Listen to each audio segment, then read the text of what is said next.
Hey everyone, CW Music Reviews here. I'm CWD, and this is going to be a music review of the new Quelle Chris album, Being You Is Great. I Wish I Could Be You More Often. This is the latest full-length album of underground MC producer Quelle Chris.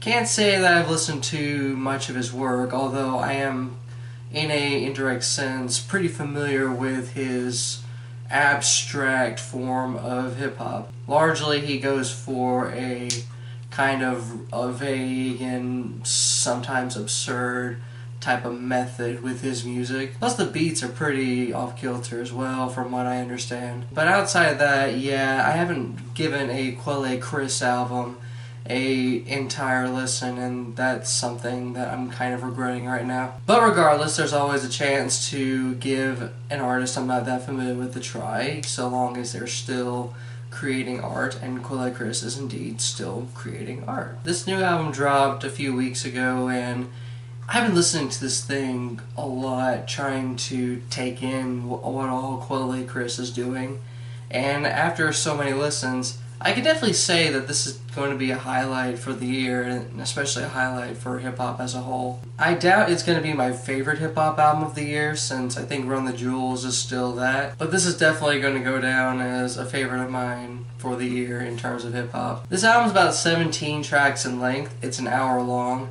so it's pretty lengthy to a sense, but not so lengthy that it feels like it's dragging out. By hip-hop standards, I'd say it's pretty standard. And what you're pretty much getting on this album in terms of the music, in terms of production, is this really lo-fi, kinda off-kilter, and at times jazzy kind of feel, which is actually really good. Take a track like Buddies, for example, which has this really off-kilter bass, the occasional little MIDI trumpet / saxophone hybrid that comes up on the track. The track Popeye has these beats that are kind of airy. It kind of reminds me of some old school Flying Lotus, as well as some soul vocals that are looped particularly well. Fascinating Grass is kind of a slow burner, but I feel like it incorporates some minute elements of drone metal or some kind of noise rockish type thing in the background, with like the occasional little motif of riffage that comes up. What's pretty much consistent about this album isn't just how jazzy and lo-fi a good chunk of the album is,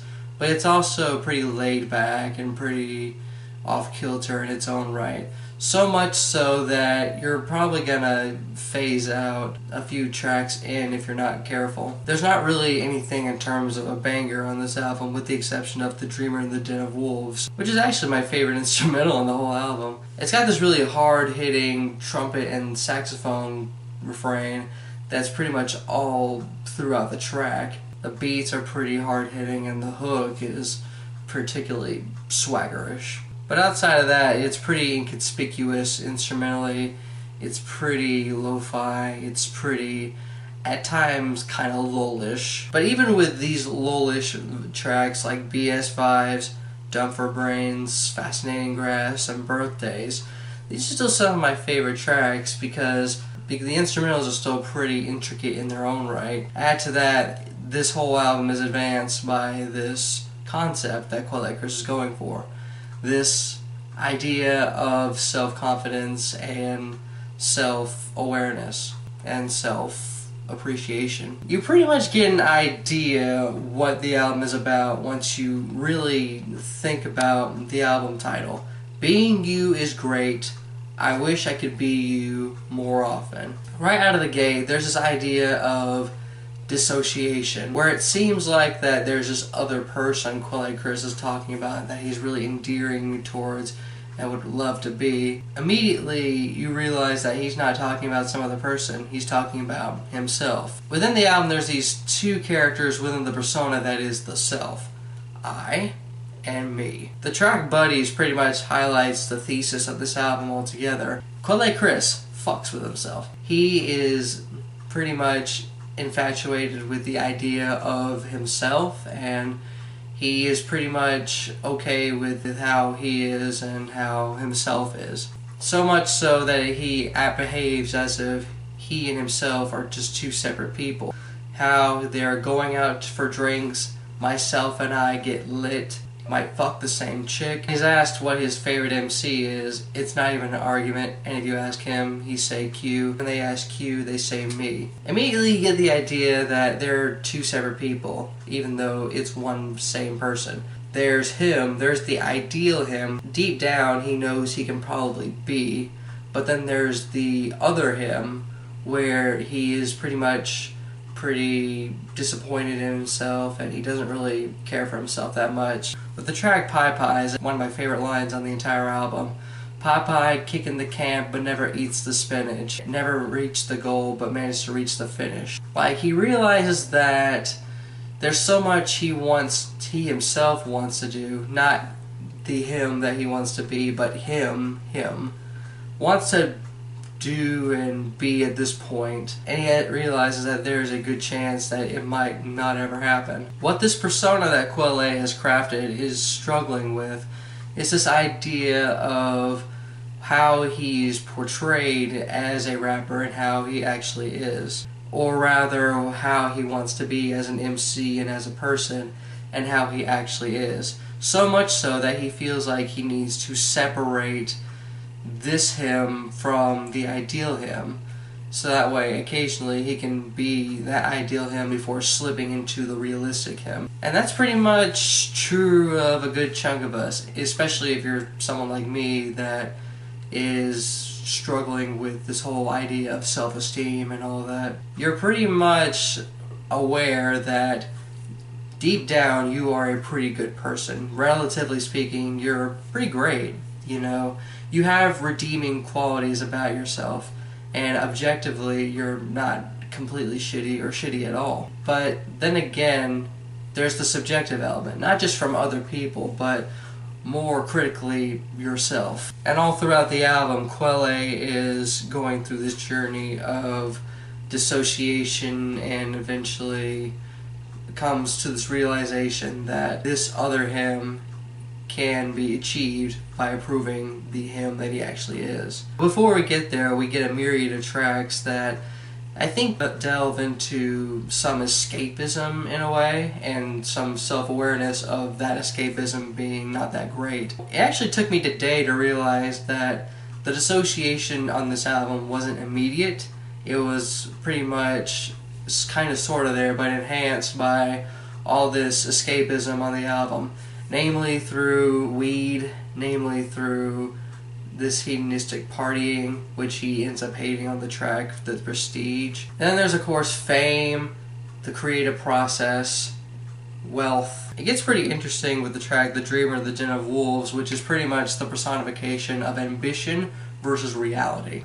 On the track he talks about all these things that he aspires to want to do, but simultaneously there's all this other harsh realities like poverty, the fact that everyone else wants to do what it is you're doing, which pretty much goes into the energetic hook where it's like, oh fuck yeah, let's go motherfucker. But then in the latter half of the hook it's like, no, let it go, this is not going to work out for you. I think the weirdest track for me lyrically is the track I'm That Pound Percentage A.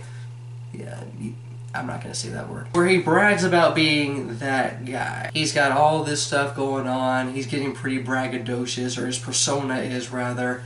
There's actually a pretty interesting feature from Denmark Vesey that is pretty energetic, where he learned recently that the N-word originated from Ethiopia, Negus, meaning kings. He's like, yeah, I'm with that. Which I thought was funny. And then the latter half of the track, he appears to be approached by either an original fan of him or someone that claimed to have been an original fan of him. This part is pretty gray in terms of the narrative here, where he pretty much approaches him. He's like, I can't believe it's you, Mr. Hollywood. And you're like, what's up? I don't know you. He's like, what do you mean you don't know me?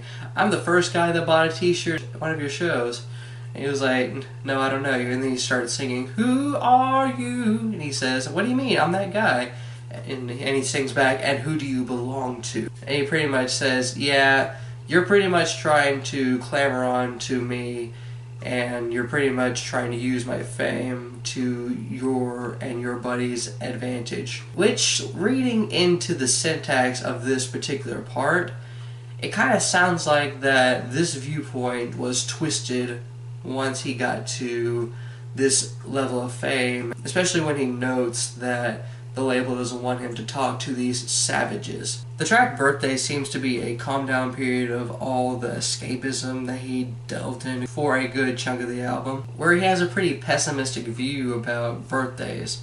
Instead of this really nice celebration of becoming another year older, he pretty much sees it as, if this is a race to the end, why come in first place? The track Learn to Love Hate, I don't have this track completely figured out along with some other tracks here, since one, the production does kind of sort of distract from what Quelle is talking about, especially when other guest features come in, and all these guest features are actually really good. Elzai is on this album. Of course, you have the fella Denmark and Vesey that was on I'm That, as well as Don't Get Chained, and I think a few other tracks. There's a couple of posse cuts, namely tracks In Case I Lose Myself with Cavalier, Denmark, Vesey, and Goose, along with Fascinating Grass with Big Tone, Rock Marciano in '87. Cavalier is on a good chunk of the tracks here, namely Calm Before, as well as Dumb for Brains. Dumb for Brains being a particularly weird and lo-fi track there. And The Prestige has a really fiery verse from Jean Grey on the middle of the track. Add to that, Quelle as a lyricist is pretty vague, but not to a detriment. He's pretty abstract in lyricism, and he definitely is able to create quite a bit of layers to this concept that he's conceived. But from what I understand, once again, it looks like he's trying to think about doing some more escapism, but realizes that this is just these inner thoughts trying to keep him away from himself, or rather the self he's always wanted to be. And with the track It's Great to Be, this whole thing finally comes full circle when he realizes that he's no longer infatuated with the idea of himself, or, you know, seeing himself as, yeah, I fucks with you.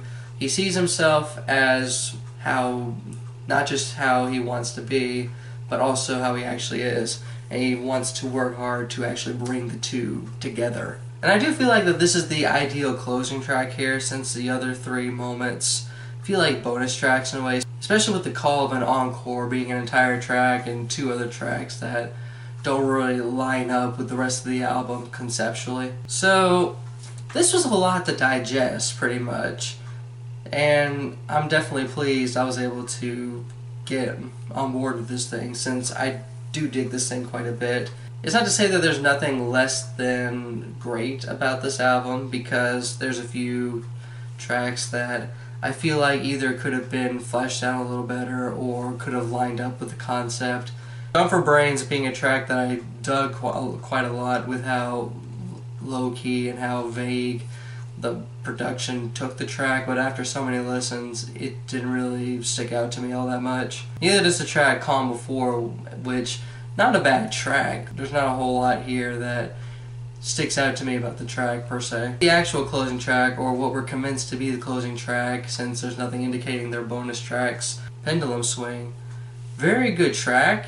I just don't really care for how anticlimactic it is. But outside of that, yeah, this thing was really good. If you're a fan of abstract hip-hop, if you're looking for hip-hop that is pretty self-aware of its own existential crisis in a way, if you're someone that is looking for something pretty lo-fi, something pretty chill, then you're definitely going to want to give this a try. If not, then I think there's some other artists, producers, and features that you could get down with. Rock Marciano's on this album, Elzai is on this album, Homeboy Sandman is on this album if you're an A$AP Rock fan, as well as with some producers. Chris Keys, Alchemist, produces the closing track. Quelle Chris pretty much has his hands on a good chunk of the production, but the guest he does bring on, they definitely enhance what it is he's doing particularly well. Quelle Chris comes through with a concept that not only resonates with me, but pretty much is fleshed out really well.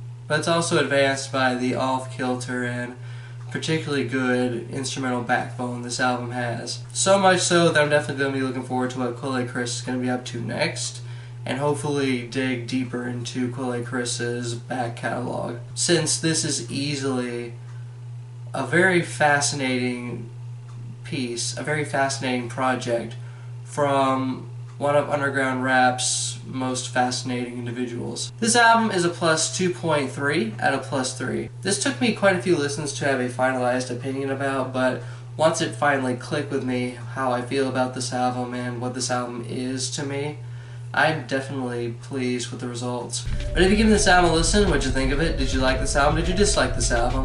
What was your reasoning for that, and what you consider listening to and reviewing next? CW Music Reviews here, signing off.